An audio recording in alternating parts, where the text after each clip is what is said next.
बिस्मिल्लाहिर्रहमानिर्रहीम अल्लाहुम्मा सल्लि अला मुहम्मद व अला आलि मुहम्मद कमा सल्लैता अला इब्राहीम व अला आलि इब्राहीम इन्नका हमीदुम मजीद।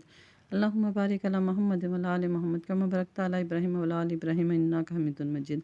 प्यारे व्यूवर्स, रेसिपी का आगाज़ करते हैं दुरूद पाक से, ताकि अल्लाह ताला की रहमतें और बरकतें हमेशा हमारे ऊपर नाज़िल रहें।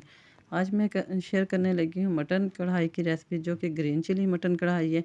इसके लिए मैंने 1 केजी मटन का गोश्त लिया, जिसको अच्छे से धो के स्ट्रेनर में डाला और नीचे एक बाउल रख दिया, ताकि गोश्त का ब्लड वाला पानी रिमूव हो जाए। जैसे ही गोश्त का ब्लड वाला पानी अच्छे से रिमूव हो गया, तो गोश्त को डाल दी मैं एक कढ़ाई में। कढ़ाई बनाने के लिए मैंने हड्डी वाला गोश्त लिया, क्योंकि इसकी बहुत मज़े की कढ़ाई बनती है। साथ ही हाफ़ टी स्पून के बराबर हल्दी पाउडर डाला है और हाफ़ टी स्पून डाल रही हूँ मैं इसमें नमक। यहाँ पे मेरे पास 5 अदद छोटे प्याज हैं। अगर आपके पास बड़े प्याज हों तो आपने 3 अदद लेने। प्याज़ों को रफली कट करके डाल दें और इनका जो सेंटर वाला पोर्शन होता है ना, उसको लाजमी रिमूव कर दिया करें, क्योंकि वो सख्त होता है और इतनी जल्दी गलता नहीं है। प्याज़ों को फ़ाइन चॉप करने की ज़रूरत नहीं है, ये खुद ब खुद गोश्त में घुल मिल जाएंगे। 1.5 इंच का टुकड़ा मैंने अदरक का लिया था। 7 से 8 जवे लहसुन के लिए थे, इनको दरदरा सा पीस लिए, वो डाल दिया है।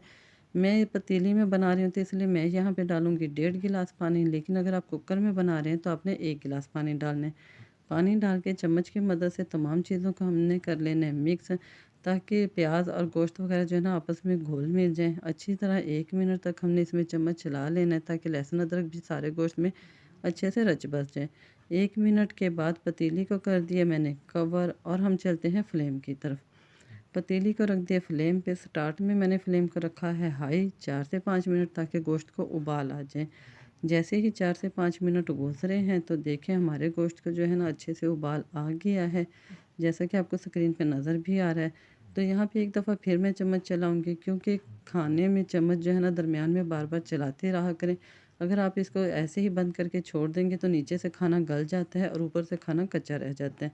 अच्छी तरह चम्मच चला लेने के बाद फ्लेम को कर दिया मैंने लो टू मीडियम और पतीली को कर दिया दोबारा से कवर, और इसको 20 मिनट के लिए पकने के लिए छोड़ दिया है। अगर आप कुकर में पका रहे हैं तो आपने 10 मिनट पकाना है।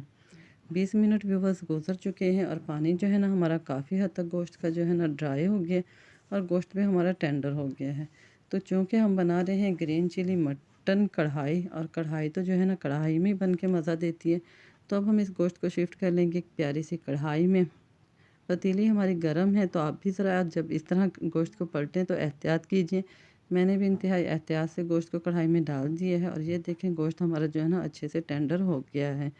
कढ़ाई को मैंने दोबारा रख दिया है फ्लेम पे, और यहाँ पे फ्लेम को कर लिया है मीडियम, ताकि गोश्त का जो बाकी पानी है इसको भी अच्छे से ड्राई कर लें। जैसे ही हमारे ये गोश्त का पानी ड्राई हो गया, तो मैं इसमें डाल रही हूँ 150 ग्राम घी। कढ़ाई आप भी गोश्त घी में ही बनाइएगा, क्योंकि कढ़ाई का अच्छा सा टेस्ट घी में ही बनता है, लेकिन वो लोग जो परहेज़ी खाना खाते हैं वो इस कढ़ाई को ऑयल में भी बना सकते हैं। घी डाल के 3 मिनट तक हमने इसकी अच्छे से कर लेनी है भुनाई, ताकि घी का कच्चापन दूर हो जाए। खाना बनाते हुए आप भी एहतियात किया करें कि उसकी भुनाई पे और पकाई पे पूरा टाइम दिया करें, क्योंकि अगर खाने की भुनाई और पकाई अच्छे से नहीं होगी तो उसका टेस्ट इन्हेंस नहीं होगा। साथ ही मैंने डाल दिया है 1 टेबलस्पून धनिया पाउडर, 1 टेबलस्पून डाल रही हूँ ज़ीरा पाउडर, जो कि भुना हुआ है, और 6 से 7 अदद मेरे पास है ग्रीन चिली, जिनको मैंने बारीक बारीक चॉप कर लिया है, और ये तेज़ वाली हैं। ये डाल दी हैं। तमाम स्पाइसेस डाल के यहाँ पे मैंने 2 मिनट इनको मज़ीद पका लिए, ताकि तमाम स्पाइसेस का टेस्ट हमारे गोश्त में अच्छे से रच बस जाए। 2 से 3 मिनट अच्छी तरह इसको पका लेना है, ताकि जो हमने घी डाला था वो भी अच्छे से पक जाए, उसका कच्चापन भी दूर हो जाए।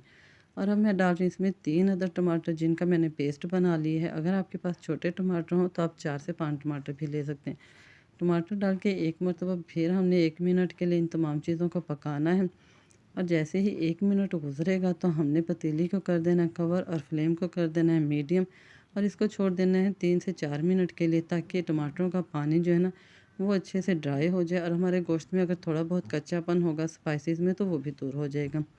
4 से 5 मिनट गुजरने के बाद हमने यहाँ पे दोबारा चम्मच से गोश्त को कर लिया है मिक्स, और यहाँ पे हमने 1 से 2 मिनट मिक्सिंग करनी है। चूँकि हम बना रहे हैं ग्रीन चिली कढ़ाई, तो इसलिए यहाँ पे घी की तरी आने का कोई भी टेंशन नहीं है। अब डाल रही हूँ मैं 1 चम्मच ब्लैक पेपर पाउडर, और थोड़ा सा नमक टेस्ट किया था तो मुझे नमक कम लगा, हाफ़ टेबल स्पून के बराबर मैंने इसमें मज़ीद नमक डाल दिए, और साथ ही मैं यहाँ 250 ग्राम दही है, जिसको मैंने अच्छे से फेंट लिया, वो डाल दिए। दही डालते हुए एहतियात किया करें, फ्लेम को बिल्कुल लो कर लिया करें, क्योंकि अगर आप हाई फ्लेम पे दही डालेंगे तो आपकी दही फट जाएगी और इसमें फिटकरियाँ बन जाएंगी, जिसकी वजह से आपकी कढ़ाई का जो है ना लुक अच्छी नहीं आएगी।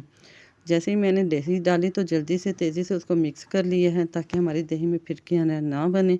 और यहाँ पे थोड़ा सा फ्लेम को कर दिया हाई, साथ ही डाल दिया है सब्ज़ कटा हुआ धनिया, हाफ टेबल स्पून के बराबर घर का पिसा हुआ गरम मसाला डाल दिए। कढ़ाई को कर दिया है कवर और फ्लेम को बिल्कुल दम वाली पोजीशन पे ले हैं। यहीं पे व्यूअर्स आपसे एक छोटी सी रिक्वेस्ट है कि अगर आप हमारे चैनल पर नए हैं और आपको हमारी वीडियो अच्छी लग रही है तो हमारी वीडियो को लाइक कर दें, चैनल को सब्सक्राइब कर दें और बेल के बटन को दबा दें, ताकि हमारी हर आने वाली नई वीडियो का नोटिफिकेशन सबसे पहले आपको मिलता रहे। अब हम आपको अपनी कढ़ाई की फ़ाइनल लुक दिखाते हैं। और साथ ही आपसे एक और रिक्वेस्ट है कि टिपिकल कमेंट मत किया करें, बल्कि अपनी राय से आगाह किया करें। आपकी हर राय जो है ना हमें ग्रो करने में मदद देती है। गार्निशिंग के लिए मैंने ली है बारीक कटी हुई अदरक, सब्ज़ मिर्चें हैं जिनको मैंने बारीक बारीक काट लिया है। और साथ ही यहाँ पे मैं एक लेमन के बारीक बारीक स्लाइसेस कर लिए हैं, वो डाल रख रही हूँ। नान के साथ खाएं, चपाती के साथ खाएं, पराठे के साथ खाएं, लंच टाइम पे, डिनर में, ये आपके खाने को और आपकी दावत को चार चांद लगा देगी। बहुत मज़े की ये कढ़ाई बन के तैयार होती है। एक दफ़ा आप इसको ज़रूर ट्राई कीजिएगा और कमेंट्स बॉक्स में हमें अपने कमेंट से ज़रूर आगाह कीजिएगा। इंशाल्लाह जब आप ये कढ़ाई बनाएंगे तो आपके घर वालों को और आपके मेहमानों को इतनी ज़्यादा पसंद आएगी कि वो आपसे इसकी रेसिपी ज़रूर पूछेंगे और खाते हुए उँगलियाँ चाटते रह जाएंगे। इसके साथ ही दीजिएगा इजाज़त, फिर मिलेंगे। अल्लाह हाफिज़।